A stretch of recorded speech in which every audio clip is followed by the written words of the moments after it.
క్రైస్తవ మత ప్రకారం మనిషి యొక్క క్రూరత్వానికి గల ఒక 10 కారణాలను తెలుసుకుందాం. క్రైస్తవ మతం మరియు బైబిలు వేదాంత బోధనల నుండి తీసుకోబడింది. మానవ క్రూరత్వానికి గల అనేక కారణాలను ఇక్కడ విశ్లేషిస్తున్నాం. మొదటిగా అసలు పాపం. ఏదెను వనంలో మనిషి పతనం నుండి మానవ క్రూరత్వం ఉద్భవించిందని క్రైస్తవ మతం బోధిస్తుంది. ఆదాము మరియు హవ్వ దేవునికి అవిధేయత చూపినప్పుడు పాపం ప్రపంచంలోనికి ప్రవేశించిందని, మానవ స్వభావాన్ని పాడు చేసి చెడు మరియు క్రూరత్వానికి దారితీసిందని బైబిల్ బోధిస్తుంది. రెండవదిగా మానవ స్వేచ్ఛా సంకల్పం. దేవుడు మానవులకు స్వేచ్ఛా సంకల్పాలను ఇచ్చాడు. మంచి చెడులను వివేచించే జ్ఞానాన్నిచ్చి మంచి చెడుని మధ్య ఎన్నుకోవడానికి వారికి అనుమతినిచ్చాడు. కొంతమంది ఈ స్వేచ్ఛను దుర్వినియోగం చేస్తారు.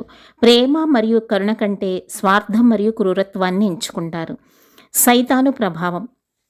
క్రూరత్వ చర్యలతో సహా ప్రజలను పాపంలోకి నడిపించే సాతాను గొప్ప టెంప్టేషన్ కలిగించే మోసగాడిగా క్రైస్తవ మతం గుర్తిస్తుంది.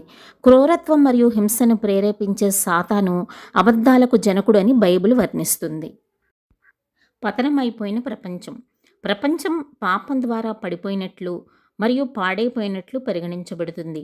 ఇది వివిధ రకాల బాధలు మరియు క్రూరత్వంతో వ్యక్తమవుతుంది. ఈ విచ్ఛిన్నత మానవ సంబంధాలను మరియు సమాజాలను ప్రభావితం చేస్తుంది.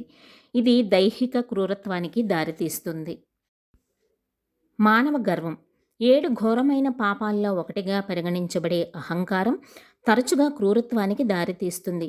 వ్యక్తులు తమను తాము ఇతరుల కంటే ఎక్కువగా ఊహించుకున్నప్పుడు వారు తమ ఆధిపత్యాన్ని లేదా శక్తిని కాపాడుకోవడానికి క్రూరంగా ప్రవర్తిస్తారు అని బైబిల్ బోధిస్తుంది. ప్రేమ లేకపోవడం.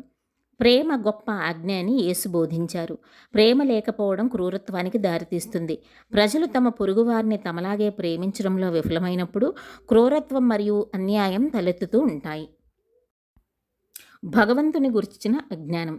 దేవుని చిత్తం మరియు బోధనల గురించి తెలియకపోవడం వల్ల మనిషికి క్రూరత్వం మొదలవుతుంది. క్రీస్తు బోధనలను అర్థం చేసుకొని లేదా తిరస్కరించిన వారు క్రూరత్వానికి ఎక్కువగా గురవుతూ ఉంటారు. ఎందుకంటే వారికి విశ్వాసం ద్వారా అందించబడిన నైతిక దిక్సూచి ఉండదు. అధికారం మరియు నియంత్రణ కోసం కోరిక. క్రూరత్వానికి దారితీసే అధికారం మరియు సంపదను వెంబడించడం గురించి బైబిల్ హెచ్చరిస్తుంది.